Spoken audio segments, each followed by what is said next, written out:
Siguro can we ask Manila Water and Maynilad? Does COA open your books for audit? Manila Water. Mr. Chairman, the regulatory office is actually even more demanding on us regarding the audit of our records. And quite frankly, it's beyond even the financial audit because they also perform a technical audit as part of the performance. And very frankly, again, it is not even just on an annual basis or the end of the period. They do it even on a quarterly basis. So I think relative to that particular point of the so-called audit, there are some mechanisms that are in place that the regulatory office is actually performing right now, Mr. Chairman. Mr. Chair, I think the question isn't answered. I'm asking, is COA opening or scrutinizing the books of our concessionaires? The Honorable BH is recognized. Herrera D. Thank you very much, Mr. Chair. Magandang hapon po. Well, following the questioning of Kong Ace, gusto ko lang sundan yung public utility because I believe fairly recent lang kinonsider ng RO na public utility yung dalawang concessionaires. Is that correct? I've reviewed the records of the office. During the early years of the regulatory office, they took the position that the concessionaires are public utilities. Yes, and then they changed in their 2004, position. Yes, correct? upon the TWG report issued at the time. Yes. Okay, after 2004, when did you consider them again as public utilities? Fairly recent lang. Yes, if I'm not, maybe during the if I'm not mistaken, last baka ngayon lang kayo. administration or Baka kay Attorney Patrick T lang na term. 2011 or 2013. So, 2013, you already took that position. So, since then, you stopped, or you asked them to stop charging corporate income tax. Yun lang yung iniba nyo sa treatment of them being public utilities versus agents? I think that's one of the major consequences of that change in So what position. are the major consequences of them being mere agents vis-a-vis public utilities? Because I want to understand why they refuse to be considered public utility companies. Ano ang mawawala, anong implication or consequence sa kanila? Aside from number one, yun nga, hindi nila mapapasa yung corporate income tax. What That's else? right. They will... I think clarify ko lang yung corporate income tax has nothing to do with this. Kasi pag public utility sila, then Congressman Barbers is correct. You don't have to tax them. Actually, the basis for the RO at that time was the 2002 Meralco ruling. Wherein it stated that the public utilities cannot pass on the corporate income tax to the consumers. That's the basis for the RO resolution and the board resolution. I think it's not the collection of the corporate income tax, but they cannot pass on to us dun sa rate rebasing as expense yung corporate income tax. So that's one implication. What are the other implications? Another one would be that they would be subjected to the 12% RORB limit for public utilities. RORB ba yan? Or ROI? RORB. So the return on rate base limit. based on the NWRB There computation? is an existing issuance by the NWRB adopting one system asset base for the RORB limit. For the information of the committee, this is also one thing that we have to call on NWRB to make a review on, is how they compute the RORB. Because when you compute the return on rate base, you consider also the assets before privatization of MWSS. So essentially, pag kinompute mo yung rate of return or RORB ng concessionaires, it lowers down because the base becomes bigger because you take into account the assets before the privatization. That's why that's crucial because yung rate of return na 12% dun sa batas is the rate of return, hindi return on rate base. Tama ba ko? When you talk about public utilities, yung limit na 12% talks about rate of return only, right? Hindi return on rate base. Pareho din po. Parehas Parang pa yan? return on rate base is also the same as rate of return on rate base. Parang ganun po. Rate of return on rate base isa. Kasi 12% is expressed as percentage, meaning a rate of return. That's the rate of return. Yes. And applying it to the rate base. Parang ganun po. Kaya Ang- shorten lang po yung RORB. Shorten. Ang concern ko kasi is that hindi mo makikita yung rate of return ng concessionaires individually. Kasi syempre, pag sinabi mong return on investment, whatever they invest on, kukunin mo yung return nila based on that para malaman mo if they don't exceed the 12%. But because the RORB takes into account the assets of MWSS before privatization, you don't really get a sense of their return based on the investments that they have put in. Do you understand my point? Kasi yun yung doon natin tinitignan, are they really exceeding the 12% limit on public utilities? Of course, if you use the assets that you did not invest on because it was, before privatization, then how can you have a good basis of the computation if they're really, if their investment is not really exceeding the 12% limit? Is that correct? Enlighten us. We note your observation, ma'am. In fact, since there was a COA audit regarding the Yes. RORB limit last 2010, 2010, meron 2010 was the last one conducted. The last recommendation there was for the NWRB to revisit their issuance. So we complied with this recommendation by the COA.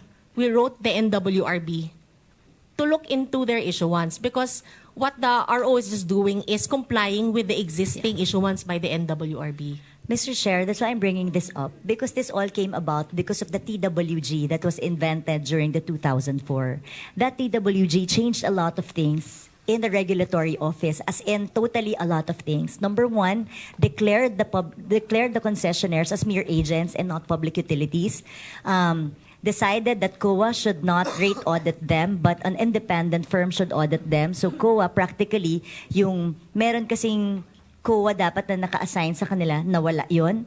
Number three, the computation of the return on rate base, naging nabago din ng NWRB. That's why I want also on the next hearing to call on NWRB to make a review of this. And then baka dapat is-separate because, like you said, the limit of the 12%. Because when COA audited them in 2004, I didn't know about the 2010.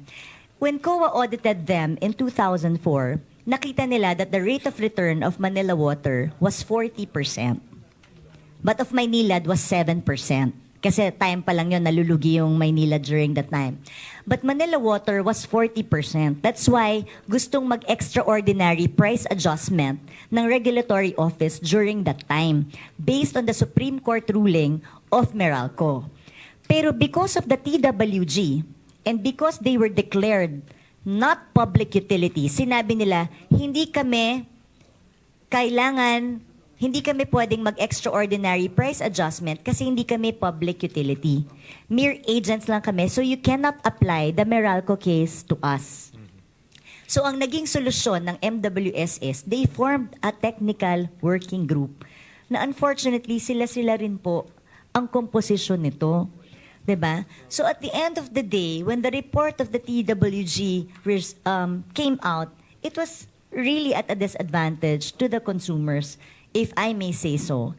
Actually, the Honorable Herrera, the NWRB will be called to this committee hearing to shed light on the points you raised. Yes, please. And then pati yung sa RO, can you please shed light to that one? Because when computing for the rate of return, I know you understand what I'm saying. Kasi kung public utilities, you consider them public utilities already, the computation of their return will be different. Kasi ang tinitignan mo dito, magkano ang return dun sa ininvest nila. Diba? Are they exceed? That's why COA had a different result. That's why for COA, 40% ang kita nila at malaki. Ewan ko yung 2010 kung anong naging resulta. Maybe you can submit to us the COA audit during the rate audit of COA during the time. I'm sure they had a computation. Do you have it? How much was the rate of return of the two companies during the 2010 audit? We cannot recall at this moment, Mr. Okay, Chair. but please submit to the committee so that we will see. And then maybe we invite COA also the next time so we also see the wisdom of why they computed it that way. Kasi ang approach nila, public utility, ang concessionaires eh. Iba ang approach ng RO noon eh. Iba rin ang approach ng NWRB. Now, in the light that you are now saying again that they are public utilities, then NWRB should start also revisiting how they compute for the return on rate base. That's why I want to call on them, Mr. Chairman, so that we could settle this once and for all. Kasi kung nagkataon, maraming extraordinary price adjustment na pwedeng mangyari. Dahil dun lang sa treatment between public utilities and mere agents ang ating mga concessionaires. What else are the implications aside from the two that you've mentioned? Are there any major? Yung COA audit yearly, di ba since public utility sila, automatic, kailangan i-audit sila ng COA. Actually, the COA has the mandate and the power to audit anytime it wants under the But I don't think Constitution. they can open the books of the two concessionaires because they always say they are agents and not public utility companies. So I don't think COA can scrutinize the books of Manila Water and Maynilad. Do they? Siguro can we ask Manila Water and Maynilad? Does COA open your books for audit? Manila Water. Mr. Chairman, the regulatory office is actually even more demanding on us regarding the audit of our records. And quite frankly, it's beyond even the financial audit because they also perform a technical audit as part of the performance. And very frankly, again, it is not even just on an annual basis or the end of the period. They do it even on a quarterly basis. So I think relative to that particular point of the so-called audit, there are some mechanisms that are in place that the regulatory office is actually performing right now, Mr. Chairman. Mr. Chair, I think the question isn't answered. I'm asking, is COA opening or scrutinizing the books of our concessionaires? The Commission on Audit, Mr. Aquino. Not the Commission on Audit, it is the regulatory offices auditors that are performing that. Okay. Are they third-party auditors? May we know who? Kayo, regulatory office, sino ho ang ginagamit nyo? For the rate audit, Mr. Chair, For all the audits that you're doing. for the rate audit, it's the COA that did the last one. Okay, for the For our rate performance. rebasing audit and some of our technical audits like the asset condition report or the CAPEX report, we hire third-party consultants. Sino po ang Mr. Chair. ginamit nyo? For the rate rebasing, it was the joint venture of Test Consultants Inc. and Constantino Guadalquiver Company. Okay, for the technical audits, it is usually the Test Consultant Inc. that gets the consultancy. Both for Maynilad and Manila Water. Yes. When was the last time that the rate audit was done by COA? I believe it was 2009-2010. So, hindi siya yearly, diba? Not yet, but this So- year we will be starting to... No. During the time of our current chief regulator, he wants to do regulatory financial audit every year. Yes. Mr. Chair, that's the reason why I'm saying that COA should scrutinize. Kasi kung public utility sila, oo. Kahit sinasabi ng Manila Water and Maynilad na sobra naman daw mag-audit sa kanilang RO. But Pero kung because BH, of the... ang sinasabi nito is, RO can call COA anytime. They're not prohibited to call on COA to Yeah, audit. but they don't open the books of Manila Water and Maynilad to a certain No, but the the regulatory assets. office can ask Manila Water Manila to open their books to the audit of COA. Hindi lang siya parang direct office audit. Pero they can do that anytime. Because during the 2004, they also said in the TWG na wala na dapat part yung COA doon. Kaya gusto ko ibalik talaga yung COA. I'm happy that they're bringing them back. Kasi hindi din nila pinayagan na mag-audit yung COA during the 2004 resolution, Mr. Chair, the one that I was showing yesterday. Kaya very important yun because nga, 'di ba, like you said nga, it has an incestuous relationship, not just because you're inside one building, but because of course it's so difficult to regulate people who actually feed you in essence. That's why we're filing the Water Regulatory Commission to make it really independent. Kahit naman separate building kayo, the fact remains is that your salaries, everyone's salaries still come from the concessionaires, di ba? So at the end of the day, you are regulating people who feed you. And that's kaya mas importante na may independent and meron ding government na check and balance na pumapasok. Whether mas magaling yung independent nyo, pero at least meron pa rin tayong check and balance kasi may mapupulot pa rin tayo doon. That's why I'm asking the regulatory office to make it, let COA also scrutinize the books of our concessionaires, especially the assets, diba? Na that was eventually it will be transferred to us. All the assets that were acquired by the concessionaire since 1997 will all be transferred to us. So dapat yun continuous lang yung audit natin doon. Anyway, I have a question, Mr. Chair. Yesterday, our concessionaires said that they won't anymore bill us for the arbitration award. Kasama They will not naman, collect the award. They will not collect the award. Yes. Kasama naman po doon na yung costs incurred in filing during the arbitration case, hindi naman din po siguro ipapasa sa mga consumers. Siguro ho, kung BHE, lahat na ho ng cost, kasi kung sinong natalo, siya magbabayad. Yeah, oo. So besides the nililinaw award, ko lang kung yan. ano ba yung hindi i-collect. Baka kasi yung cost, yung may cost yun eh. Syempre, lahat ng incidental cost of the suit. Kasama po ba yun sa hindi nyo sisingilin sa consumers? Ang Yun panawagan gusto po ni kong Kong linaw. BH, Syempre, hindi dapat. huwag nyo na pong kolektahin na rin kung ano man yung cost that is due to the Philippine government. May we ask Maynilad? Di pa ho namin napag-usapan so far, but we might include that in the TWG discussions. 7.4 na po yung hindi nyo kukunin. Baka wala pang 100 billion to. Baka pwedeng idagdag nyo na po. So I would just like to put that on record kasi Hindi pa- baka hindi pa sumasagot nakakalimutan nga natin eh. Hindi, yung cost nga, para lang ipa-follow Yung up cost of natin sa litigation lang, yung all other incidental cost. Manila Water? Mr. Chairman, we'd really like to include that in the discussion because I think there were also certain other developments that they told us this morning that are even more disturbing. And that is particularly on the cancellation of that extension, Yes. which would have even more severe implications for both of us. So sorry to be able to pass it on for a later discussion, Mr. Chairman. For Maynilad?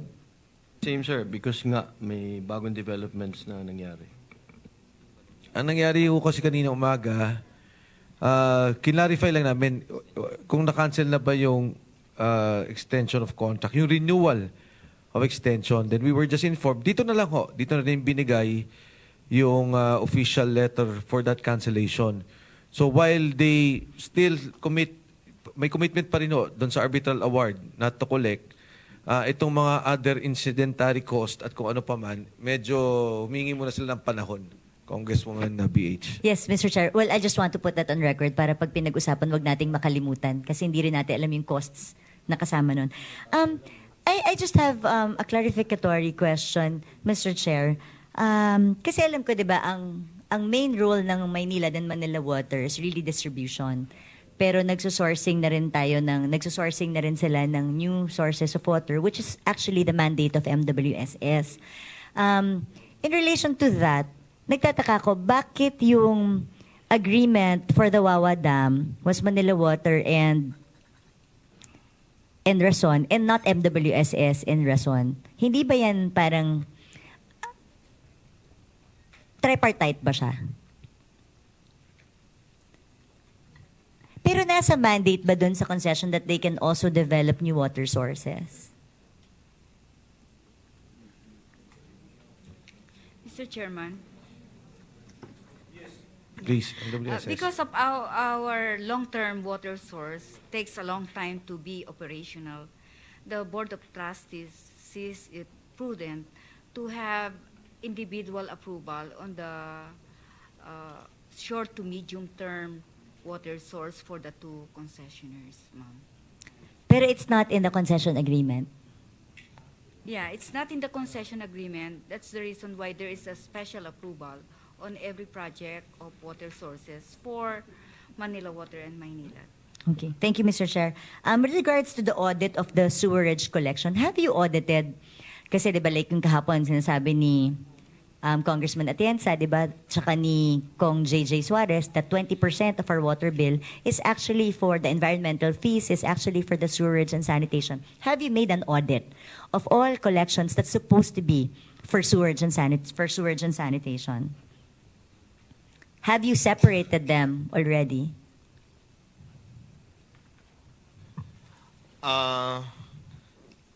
The sewerage fees are and sewerage charges collected by the concessionaires are part of the audit, regulatory financial audit of the regulatory office. But are you able to identify how much exactly has been collected for the sewerage alone? We could establish that, Madam. Can you establish that so that we yes. know? Kasi Yes, yung Mr. Chair. ang pinoproblema ko sa inyo yung commingling of funds eh.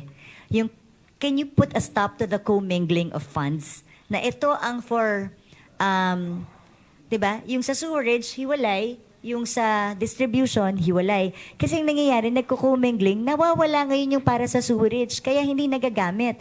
So, can I request the RO to stop the commingling of the fees?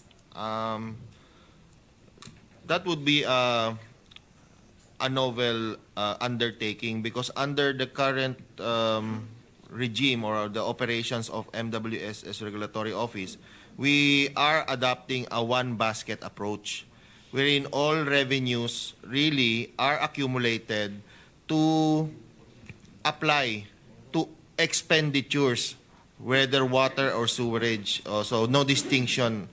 All revenues are applied to all expenditures without distinction, Madam Chair, Mr. Chair. But that's precisely why lacking yung sewerage eh. Kasi nagagamit sa distribution yung ibang pera na for sewerage. So at the end of the day, wala tayong sewerage facilities right now. I mean, meron pero hindi up to date. Kaya, can you try and check on how that can be done? And like I said, I want an accounting of how much was supposed to be for sewerage pero hindi nagamit for sewerage. Diba? You can actually come up with that from the time that the concession started so that we know how much money was collected for that but wasn't used for that purpose. Yes, Mr. Chair. I think we have provided the committee during the time of the crisis some information, but we will try to retrieve the documents and submit to this committee the information. Pati na rin po yung pag-aaral doon sa commingling natin na sana hindi na magkaroon ng commingling of funds para clear ang delineation as to what is for what, diba? We can commit to undertake an activity to review the tariff structure, Mr. Chair. Thank you. Last point, Mr. Chair. A while ago, I think you agreed on the creation of the Department of Water. But yung partner kasi nun, yung Water Regulatory Commission. So I filed both bills, the Department of Water and the Water Regulatory Commission. May I know the sentiment of the Regulatory Office when it comes to the Water Regulatory Commission bill? We are fully supportive of the bill filed by Congresswoman. Thank you very much, Mr. Chair. Siguro, Mr. Chair, dahil may Department of Water and WRC and yung sinasabi nyo kaninang direction as to ano, kasi yung essence ng WRC, lahat ng mga regulation policies and all that, doon naka-under. And then lahat ng mga strategic or plans or ano, nandun sa Department of Water. Pwede nating isama yung pinag-uusapan kanina with regards to what are the taxes that should be collected, what are the ano, kasi quasi-judicial body na yung WRC. So, that's all for now, Mr. Chair. I reserve my right to more questions pag nag-hearing na ulit. Thank you. Maraming salamat po. And I would just like to remind again, yung documents for the projects na hindi nagawa but was collected. I want an accounting of that one. Thank you, Mr. Thank you, Chair. Congresswoman BH.